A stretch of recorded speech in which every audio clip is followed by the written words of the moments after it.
The Quran says in Surah Mu'minun, chapter number 23, verse number 21, that of the cattle of the meat of the cattle you can have, you can eat. The Quran repeats the message in Surah Nahl, chapter number 16, verse number 5, that we have made the cattle. It gives you warmth, and in it there are several benefits. Of the meat you can eat. The Quran again repeats in Surah Ma'idah, chapter number 5, verse number 1, that, O you who believe, follow the instructions of Allah subhanahu wa ta'ala, and you can eat all four-footed animals except that which has been prohibited. The Quran gives us permission to have non-veg. Many of the non-Muslims, especially the Jains and the Hindus, they may argue that, why do you all have non-veg? You are Muslim, you all are merciless, you all are ruthless. We should not harm the animals. Those scientists, they tell us that the meat is a very good source of nutrition. It has got proteins, it has got vitamin B1, niacin, also iron, and is very beneficial for the body. But still the non-Muslims argue that, why do you all have non-veg? So let's analyze logically whether should a human being have non-veg or not. If you analyze the set of teeth of the herbivorous animals, that's the cow, the goat, the sheep, they have got flat set of teeth. If you analyze the set of teeth of the carnivorous animals, the lion, the tiger, the leopard, they have got canine set of teeth. They have got pointed teeth. The human beings, they have got herbivorous set of teeth as well as carnivorous.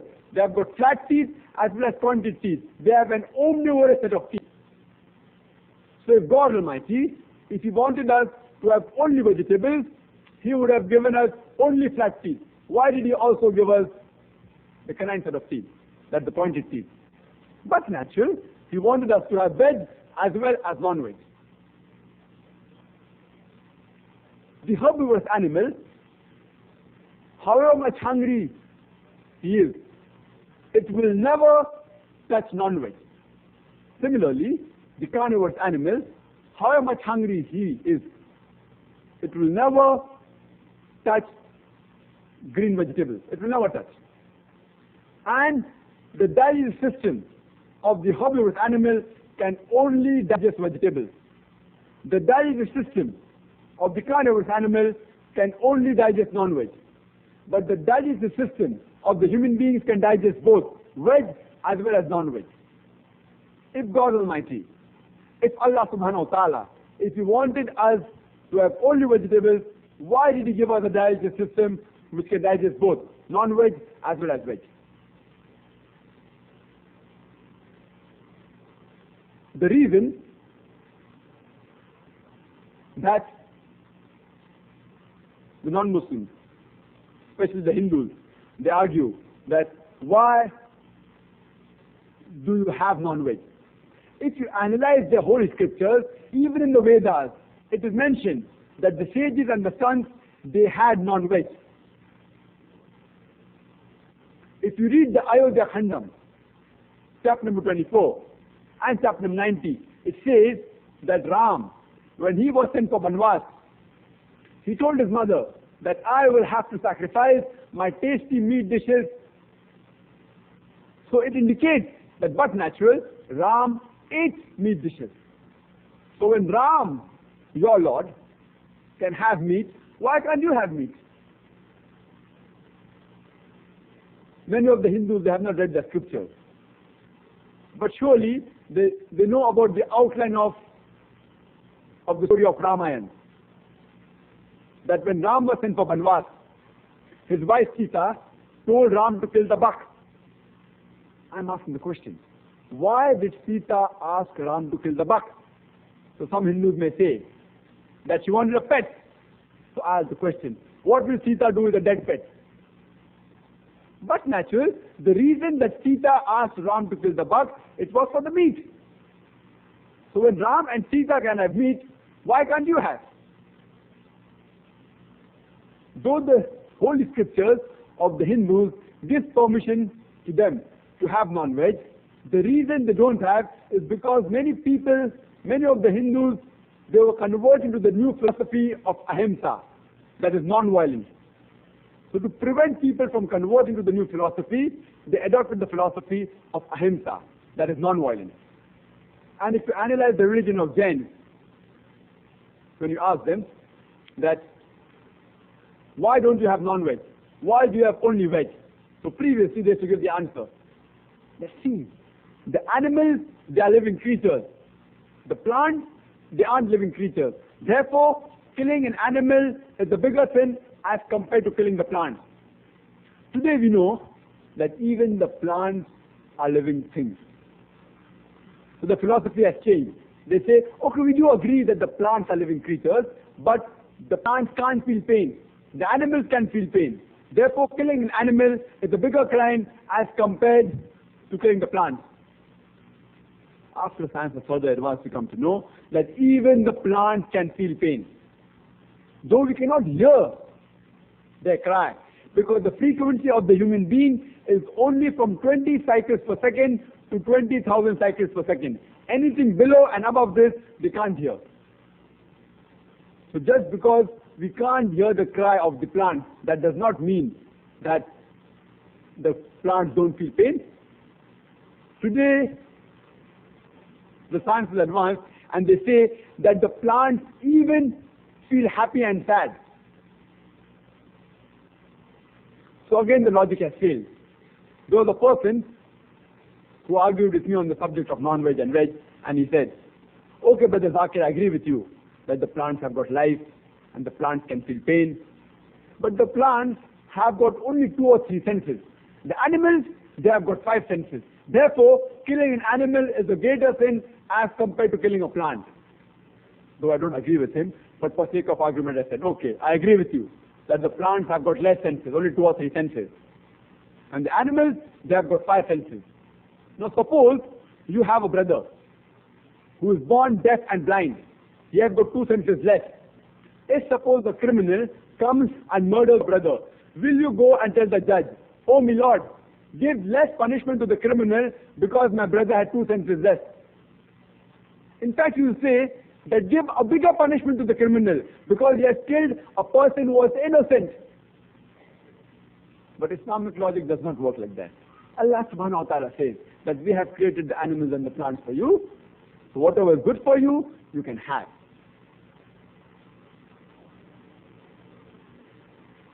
Then there are some people who may further argue and say that you Muslims, you all have non-veg. And when you have non-veg, whatever food you have, it has an effect on your behavior. Therefore, if you have non-veg, you behave like the animals. You are ferocious people. You are violent people. I do agree with them that the food you have has an effect on your behavior. That's the reason Islam only gives permission for the Muslims to have only herbivorous animals, the cow, the sheep, the goat. So therefore, if we eat the cow, the sheep, the goat, we are as docile as the cow, the goat, the sheep. The carnivorous animals has been prohibited to us. So if we have the meat of the lion, the leopard, then I do agree, we'll be ferocious, we'll be violent. The Quran says in Surah Araf, chapter number 7, verse number 157, that the Prophet commands you to have what is good and prohibits you to have those things which are bad. The Prophet allows you to eat the food which is good for you, and he forbids you to eat those foods which is bad for you. The Quran says in Surah Al-Hashr, chapter number 59, verse number 7, half of the things which the Prophet has allowed you to have, and abstain from those things which he has forbidden you to have. The Quran also says in Surah Nisa, chapter number 4, verse number 13 and 14, that if you obey Allah and His Messenger, you will enter paradise beneath which rivers will be flowing, and therein you will abide forever. If you disobey Allah and His Messenger, you will be thrown into the hellfire, and you shall abide in there forever.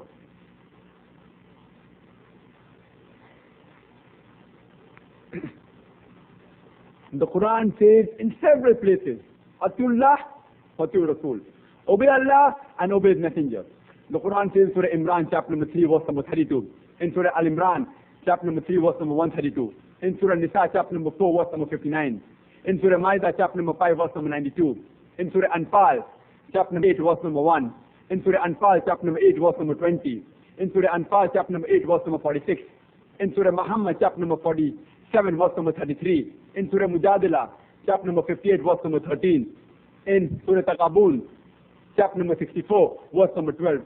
Several places the Quran says, Atiullah wa atiu Rasul. Obey Allah and obey His Messenger. So as a Muslim, we have to obey whatever our Messenger has asked us to do. And according to a hadith, in several hadiths, even in Sahih Bukhari and Sahih Muslim, it is mentioned that our Prophet has forbidden us to eat the food, that is, those having canine teeth, those belonging to the cat family, that is the lion, the tiger, the cat, the dog, the wolf, the hyena. Those rodents like the rat, the mice, rabbits having claws, even reptiles like the alligator, like the snake, etc. And birds of prey having claws and talons, like the vulture, owl, crow, etc. The Prophet has forbidden us to have all these things. So we as Muslims, we have to obey Allah and obey His Messenger. So when He has said we can't have these things but natural, we Muslims aren't supposed to have all these animals, the carnivorous animals. Whenever we slaughter any animal, we have to do it in the Islamic method, that is Zabiha. So once there was a Muslim who was having an argument with a Sikh. A Sikh is a community which is present in India. There are approximately 2% who wear the turban always. They are proud to identify themselves. They wear the turban and they have a beard always. So he was having an argument with the Sikh.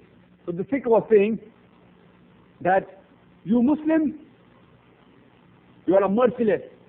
You all give pain to the animal when you slaughter the animal.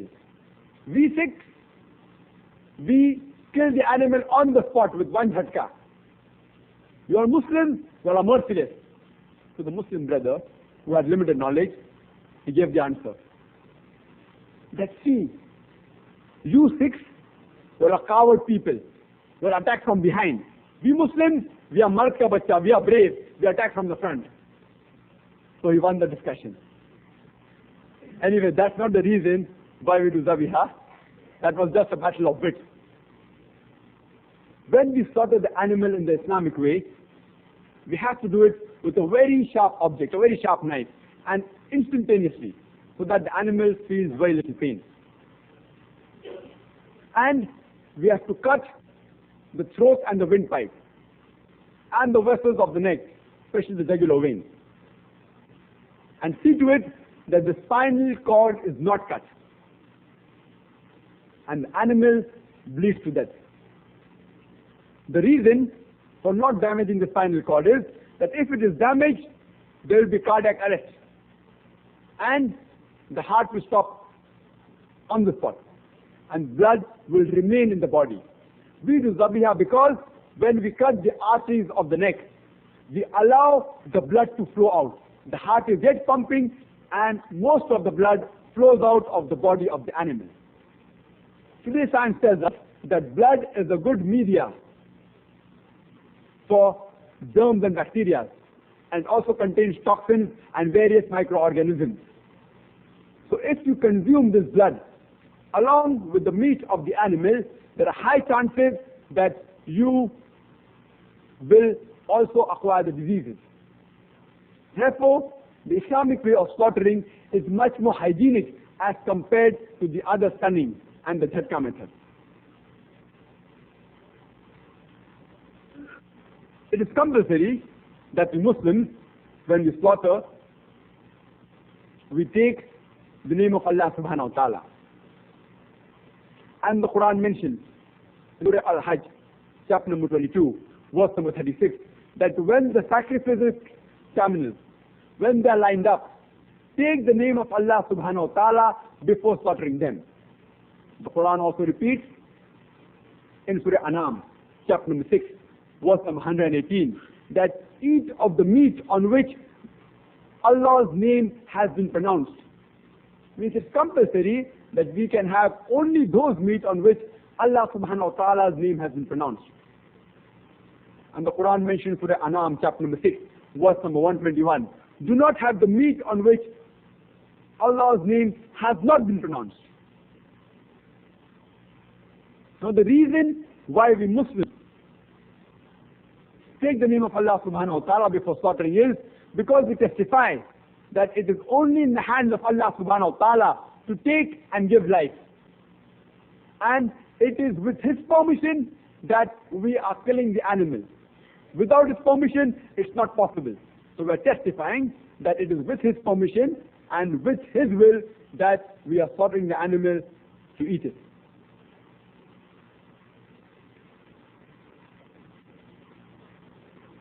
The Quran also speaks about sea life.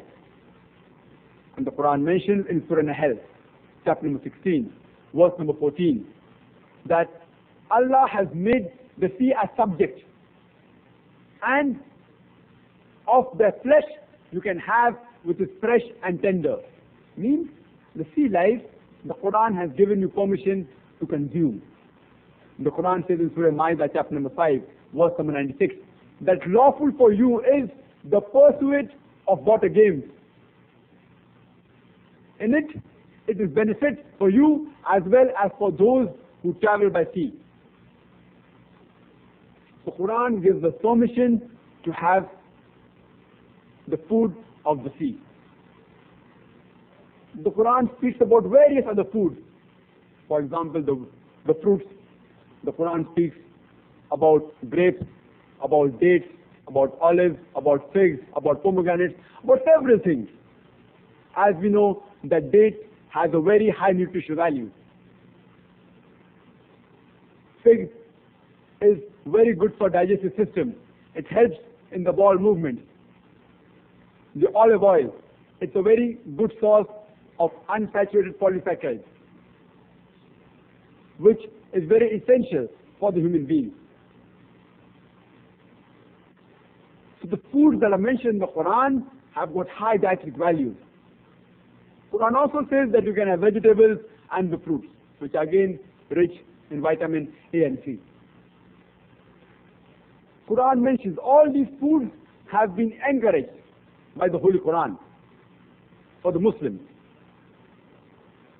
Now coming to the foods which have been prohibited by Allah subhanahu wa ta'ala.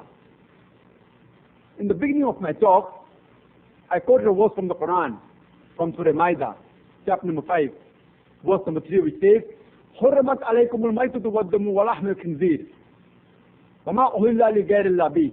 That forbidden for you for food are dead meat, blood, the flesh of swine, and any food on which any name besides Allah has been invoked. This is mentioned in the Quran besides Surah Ma'idah chapter number 5 verse number 3. It is also mentioned in Surah Baqarah chapter number 2 verse number 173, in Surah Anam chapter number 6 verse number 145, and in Surah Nahl chapter number 16 verse number 115. In no less than 4 places in the Quran it is mentioned that forbidden for you for food are dead meat, blood, the flesh of swine, and any food on which any name besides Allah has been invoked. That if you have dead meat, there are chances you'll acquire several diseases, such as anthrax bacillus, such as brucellosis, such as leptospirosis, such as pasteurellosis, several diseases. Therefore, Islam has prohibited you to have dead meat. The prohibition of the dead meat is also mentioned in the Bible, in the book of Leviticus, chapter number 17, verse number 15, and the book of Deuteronomy, chapter number 14, verse number 21. It says that you are prohibited to have meat of the animal that dies of itself. It's mentioned in the Bible, in the book of Leviticus, chapter number 17, verse number 15, and the book of Deuteronomy, chapter number 14, verse number 21. The Quran says that even blood is prohibited. The consumption of flowing blood is prohibited. The minimal quantity that remains in the animal, in the meat, after slaughtering it in the Islamic way, that little bit quantity is permissible. But as I mentioned, blood is a very good media for microorganisms, for bacteria, for germs as well as toxins. And if you have blood, there are chances that you will acquire several diseases. The consumption of blood has also been prohibited in the Bible. It's mentioned in the book of Leviticus, chapter number 17, verse number 14, in the book of Genesis, chapter number 9, verse number 4, in the book of Deuteronomy, chapter number 12, verse number 16, in the book of Acts, chapter number 15, verse number 29, in the first book of Samuel, chapter number 14, verse number 33. In no less than 5 places, the Bible says that consumption of blood has been prohibited for you.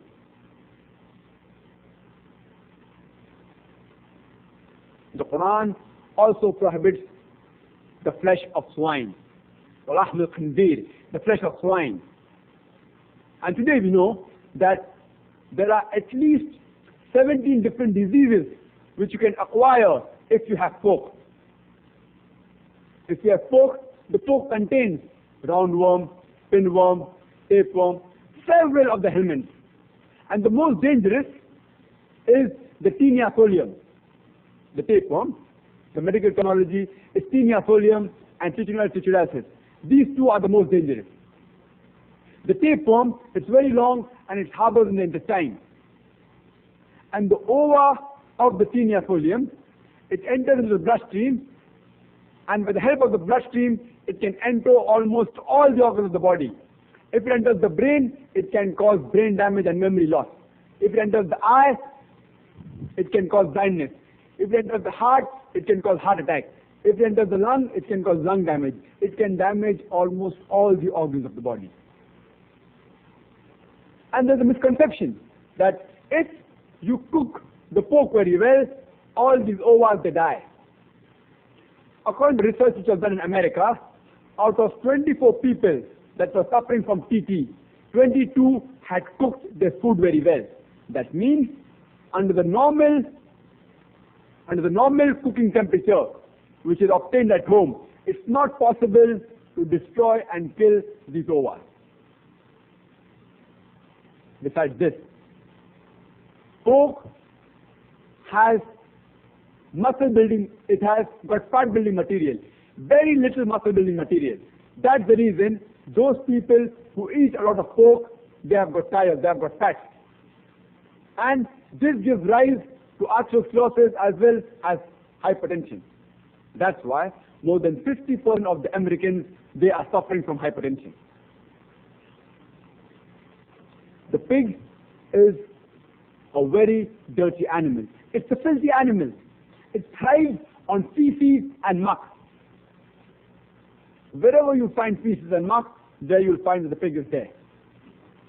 And normally in the villages, I'm talking about India, that in the villages, they don't have the modern toilets like the ones we have. So when the people go early in the morning for call of nature, after they come back, the pig goes and sweeps up everything. The pig is doing its job. It's the best scavenger which I know that God has produced. The pig is the most shameless animal on the face of the earth. It's the only animal which invites its friends to have sex with its mate. It's the only animal. It enjoys seeing its mate having sex with the friend. And today, if you analyze in the Western countries, you have got dance parties. And after the dance parties, you have swapping of wives. You sleep with my wife, I sleep with I sleep with your wife. So they're saying that if you eat pig, then you behave like pig. There are several reasons why Islam has prohibited you to eat the flesh of swine. Similarly, even the Bible prohibits the consumption of the flesh of swine. It's mentioned in the book of Leviticus, chapter number 11, verse number 7 and 8, that the flesh of swine, the swine, though it has got hoof, it has got cloven hoof, but it chews the cud. It is unclean for you. The flesh you shall not eat, and its carcass you shall not touch. A similar message is repeated in the book of Deuteronomy, chapter number 14, verse number 8, that the flesh of the swine you shall not eat, and its carcass thou shalt not touch. Again, the Bible prohibits the consumption of pork in the book of Isaiah, chapter number 65, verse number 2 to 5. And the last is any food on which any name besides Allah subhanahu wa ta'ala has been invoked. If you invoke any name besides Allah subhanahu wa ta'ala, you are associating partners with Allah subhanahu wa ta'ala. You are doing shirk. This is forbidden in Islam. This is also forbidden in the Bible. In the book of Acts, chapter number 15, verse number 29, that you shall not have the meat which has been given to the idols, or meat which has been strangled.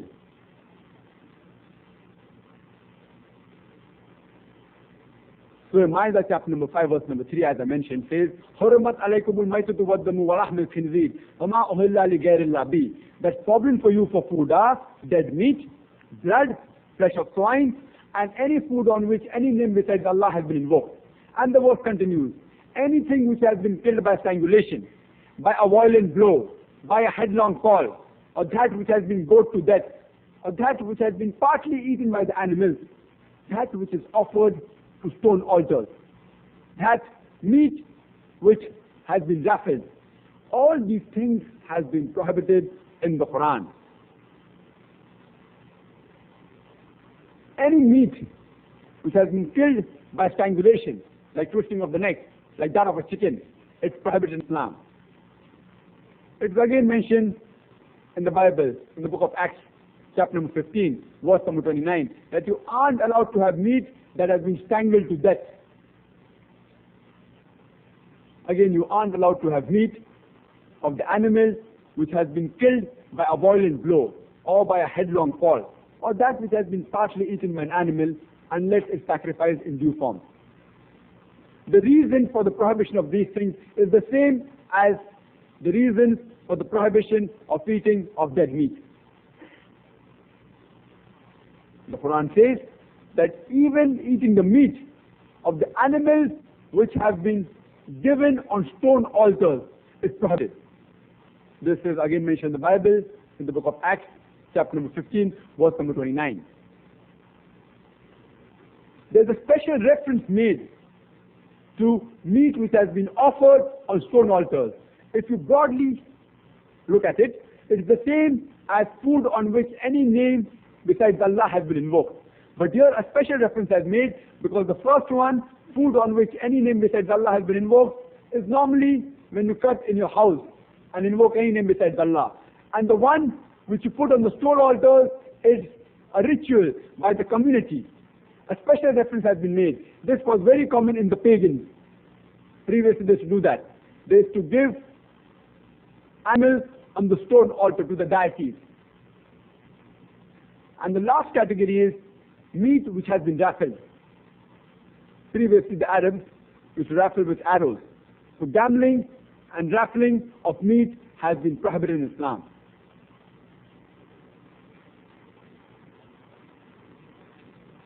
The other food which is strictly prohibited is intoxicants. The prohibition of intoxicants in the Quran came in stages. The first source of the Quran to be revealed regarding intoxicants was from Surah Al-Baqarah, chapter number 2, verse number 219, which says, when they asked you when they asked thee concerning wine and gambling, tell them, in it is great harm and less profit. The harm is greater than the profit. Later on, the next verse was revealed of Surah Nisa, chapter number 4, verse number 43, which says that approach not your prayers with your mind befogged. Means when you're intoxicated, don't approach prayers. Previous the guidance was that in intoxicants there is more harm and less profit. The next verse later on was revealed, saying that while praying, do not be intoxicated. And afterwards came the final prohibition in Surah Maida, chapter number 5, verse number 90, which says, Ya ayyuhalladhina amanu, O you who believe, innama khamru wal maisiru, most certainly intoxicants and gambling, wal anzabu wal aslamu, dedication of stones, divination of arrows, rishtum min amali shaitan, fashtanibu lallakum tuflihun, that these are abomination of Satan's handiwork. Abstain from such abomination that you may prosper. After this verse was revealed, there was a total prohibition. And the next verse number 91 of Surah Maida, chapter number 5, verse number 91 says that the Satan excites enmity and hatred amongst yourselves by the use of intoxicants and gambling. And he takes you away from the remembrance of Allah subhanahu wa ta'ala and from prayer. After this verse was revealed, barrels of intoxicants and alcohol were emptied in the streets of Medina, never to be filled again. And our beloved Prophet Muhammad, peace be upon him, he said that anything which intoxicates you in large quantity is prohibited even in small quantity. There is no excuse for nip or a tot. And according to a hadith which was narrated by Ibn Abbas, may Allah be pleased with him, he said that the Prophet said that God's curse is on those people who deal with alcohol. The person who distills it, the person for whom it is distilled, the person who drinks it, the person who transports it, the person for whom it is brought, the person who sells it, the person who makes money out of the sale, the person who serves it,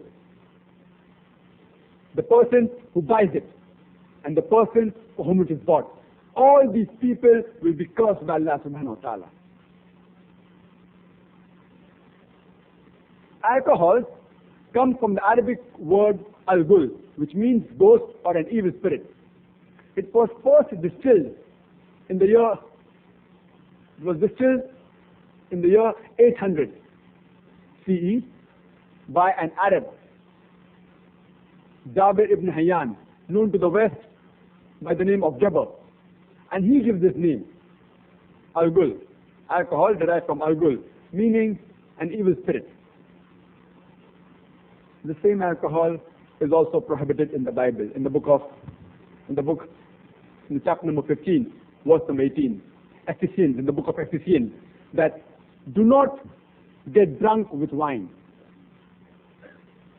There are several reasons why alcohol has been prohibited. You can give a talk only on that.